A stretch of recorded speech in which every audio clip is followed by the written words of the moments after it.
Customer service is a series of moments of truth. And a moment of truth is each and every interaction that we have with a prospect or a customer or client that can go positive or negative, depending on us. So it's the way we pick up the phone. That's a moment of truth. It's our language and wording in an email when we reply. What sort of tone are we using? And in a day, it's a series of different moments of truth that our people can choose to step up and give of their best, or simply be mediocre. In fact, there are three different things they can choose. They can have an attitude and behavior that's magic, that's mediocre, or that's misery. Let me tell you two stories to compare apples with apples. Story one, and they are comparing apples with apples because they're both buying a cup of coffee, but listen to how different each of the moments of truth turn out to be. Story one, there is a well-known convenience chain, large convenience chain, and they had a new CEO take over, and he was looking at the books and saw that one of the convenience stores, pretty much in the middle of nowhere, had more than 10 times the coffee sales than any of the other stores. And he thought this was odd because the convenience store was not particularly known for great coffee as a whole. So he went and he found out, what on earth are they doing differently? Are they selling it at a different price? Are they open for different hours? Are they selling completely different coffee? What is the story? And when he got there first thing in the morning, there was a snaking queue out the door of everyone waiting for coffee. And he thought this very strange.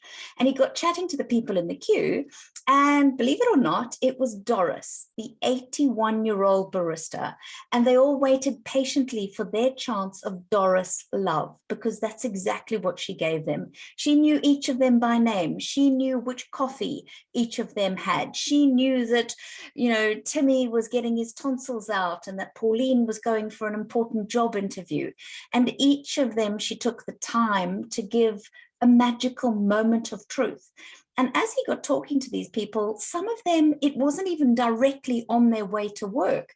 They had come off the highway down onto another road into a suburb to get the coffee, to go back through the suburb and onto the highway and on to work. And she shows that it's attitude. Doris had an attitude that created these glorious moments of truth, because she wasn't just serving and pouring coffee.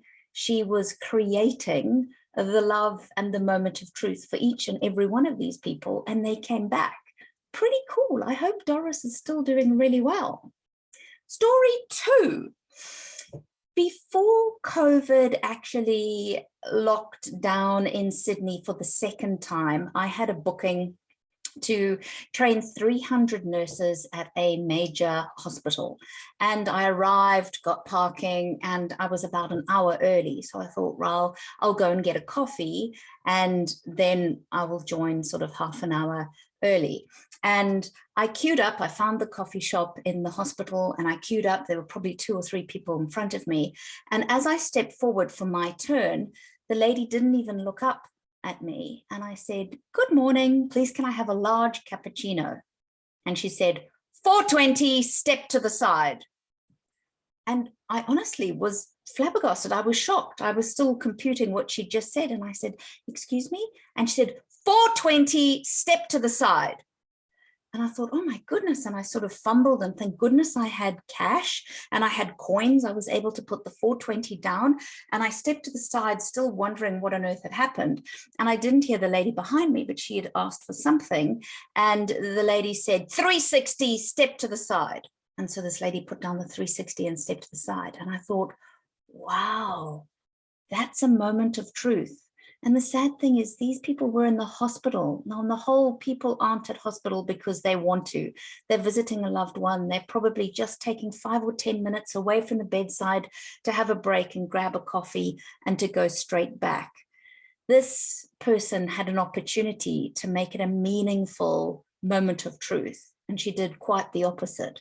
And I tell those two stories because both are moments of truth, and we need to instill this idea in our people to make sure that they are really aware of this. Instead of being mediocre and going through the motions, we need them to be creating magic, to be proactive, to be thinking, what can I do to build the relationship and put deposits into the emotional bank account with our clients? So give it some thought.